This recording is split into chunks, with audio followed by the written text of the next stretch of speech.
রাত্রিবেলায় যাবো বিয়ে বাড়ি, তো রান্না হবে শুধু দুপুরের। ভেবেছিলাম বেশি কিছু করবো না, ডাল পাঁপড় ভাজা আর একটা সবজি দিয়েই চালিয়ে নেবো। সেই মতো রান্নাও বসিয়ে দিই। তবে রান্না যখন শেষের দিকে তখন থেকে হাজব্যান্ড একটা প্যাকেট এনে আমার হাতে ধরিয়ে দেয়। কি এতে? মাছ। কি এখন তোমায় মাছ আনতে কে বললো? রাত্রে নেমন্তন্ন আছে, যাও ফ্রিজে রেখে দাও, কালকে রান্না করে নেবো। উনি বলে উঠলেন, কালকে তো শনিবার। শুনে রাগটা নাক থেকে সোজা মাথায় উঠে গেল। দাঁড়াও দাঁড়াও, অত রাগ করার কিছু নেই। আলু ফুলকপিটা কেটে রেখেছো, ওটা দিয়েই মাছটা রান্না করো। কি সবজি দিয়ে মাছ? ও নিরামিষ মাছ আমি খাবো না। মাছ খাবো তো মাছের মতো রসুন পেঁয়াজ দিয়ে।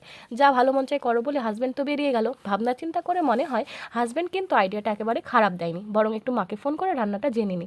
হ্যালো মা। মা না রে, বাবা বলছি। তাড়াতাড়ি ফোনটা মাকে দাও। কেন, কিছু হয়েছে? রান্না করবো রুই মাছ নিরামিষ, জানো পারবে? না, তাহলে তাড়াতাড়ি ফোনটা মাকে দাও। মা একটু মাছের রেসিপিটা বলো তো। ফোন রাখ বলছি। উফ, এরাও দেখছি পাগল হয়ে গেছে। ফোন রাখলে রেসিপিটা কে বলবে? ফোনটা রাখা 2 মিনিটের মধ্যে থেকে হোয়াটসঅ্যাপে নোটিফিকেশন, আলু ফুলকপি দিয়ে রুই মাছের ঝোল এসেছে মায়ের নাম্বার থেকে। বাপরে, এত অ্যাডভান্স!